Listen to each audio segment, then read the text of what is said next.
This video covers the section Engage the Whole Person, and this is the last section of the course. And there haven't been changes made to this section, so I thought it would be really great if you could share some tips for facilitators, some best practices, and then also we could follow up with some frequently asked questions. So what are some tips or best practices for facilitators? Well, facilitators, here's a couple of things you can pay attention to. First, you have to understand why this section's in there. Engage the whole person is in there because so many times we think we can get caught up in generational differences and generational stereotyping, and we want to remind people that dealing with generations is really about understanding the person and not the generational category. And so leaders listen to their people, and that's why this section exists. So if you know that, then you know what's the purpose. The purpose is to teach people that good leaders listen to individuals, not just memorize categories out of a workshop. The other thing you need to pay attention to is the time crunch. Often people ran out of time in this section. We've already highlighted earlier some of the videos, places where participants can get excited and talk and the sections can go long. This is one section where you can run out of time on. And so what do you do if you've just run out of time? Well, a couple of things can work. The first is skip the levels of engagement discussion after you've watched the whole person video. Or you can, when they're doing the whole person engagement conversation, instead of having one person interview the other person completely, they can alternate questions. So one asks the first question, then the other person asks the next question, and that way they can move through the discussion in half the time, but still get the point of it and know what to do when they walk away with their 21-day challenge system. So the frequently asked questions section, it looks like you've really expanded that, added a lot to it. You've also moved it to the back of the guide in the appendix. So when you consider all those frequently asked questions, what are some key ones that come up time and time again from participants? I think there are three questions that facilitators ought to pay particular attention to because they're the ones that participants ask the most.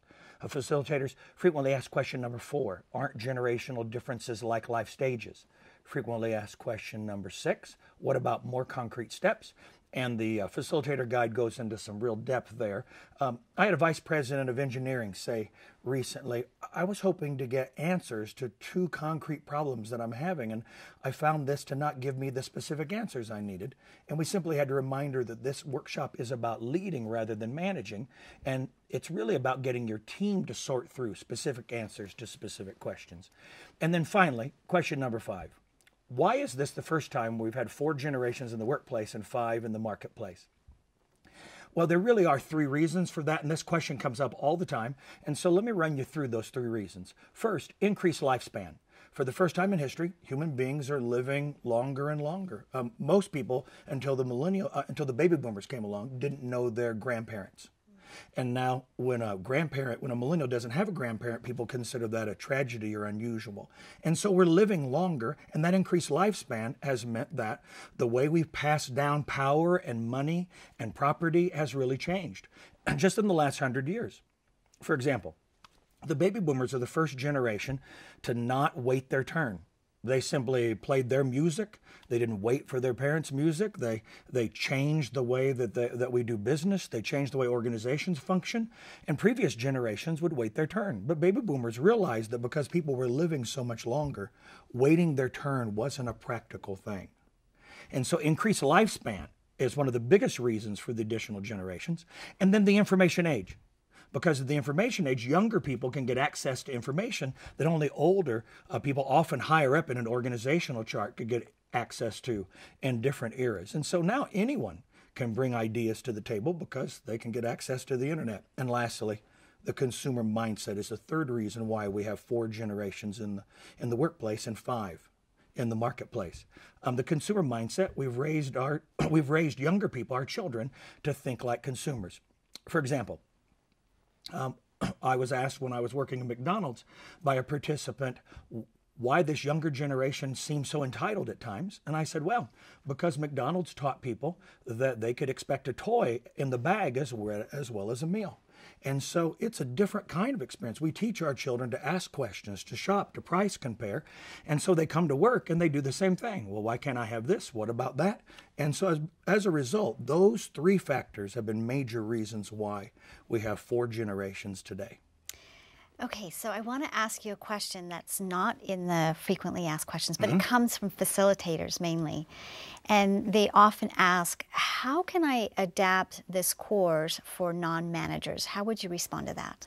There are two different ways you can do it. The first is you can just adapt leading across generations and change the scenarios or change the language so that you're focused on employees rather than people with direct reports.